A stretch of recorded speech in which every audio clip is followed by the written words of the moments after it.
नमस्कार दोस्तों, स्वागत है आपका हिंदी स्टोरी चैनल में, जहां हम आपके लिए लाते हैं दिल को छू लेने वाली कहानियां जिनमें छिपी होती है जीवन की सीख, प्रेरणा और अनमोल बातें। आज की कहानी है एक ऐसे व्यक्ति की जो अपनी आंखों की समस्या से परेशान होकर एक ऋषि के पास पहुंचता है।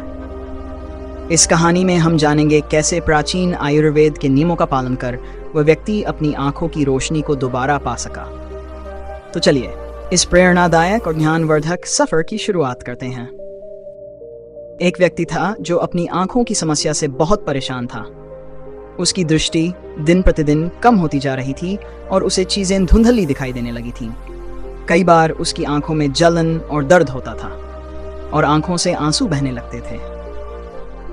निराश होकर उसने इस समस्या का समाधान पाने के लिए एक आयुर्वेद के ज्ञाता ऋषि के पास जाने का निश्चय किया।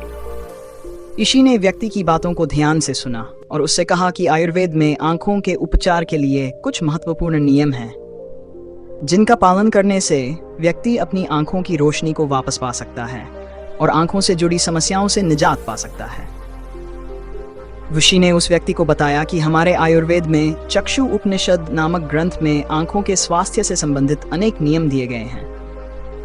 साथ ही महर्षि वाग्भट जैसे आयुर्वेदिक चिकित्सकों ने भी आंखों की देखभाल के लिए कई विधियां बताई हैं।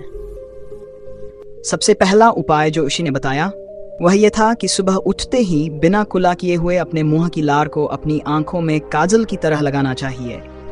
ऋषि ने समझाया कि मुंह की लार में वो सारे तत्व होते हैं जो मिट्टी में होते हैं और लार को आंखों में लगाने से आंखों को पोषक तत्व मिलते हैं। ये एक सरल और प्रभावी उपचार है जो आंखों की समस्याओं का समाधान करता है। दूसरा नियम था कि मुंह में पानी भरकर आंखों में छींटे मारने चाहिए। इससे आंखों की सफाई होती है और उनमें मौजूद धूल मिट्टी आसानी से निकल जाती है। मुंह में पानी भरने से मुंह और आंखों के चारों ओर का तापमान संतुलित होता है, जिससे आंखों में जलन और सूजन जैसी समस्याएं नहीं होती। आयुर्वेद में तीसरा उपाय था सूर्य देव को देखना। ऋषि ने उसे बताया कि सूर्य देव की किरणें आंखों की रोशनी को बढ़ाने का कार्य करती हैं। सुबह सुबह या शाम के समय सूर्य को देखना चाहिए, जब सूरज की किरणें कोमल होती हैं। इस प्रक्रिया से आंखों की मांसपेशियां भी मजबूत होती हैं।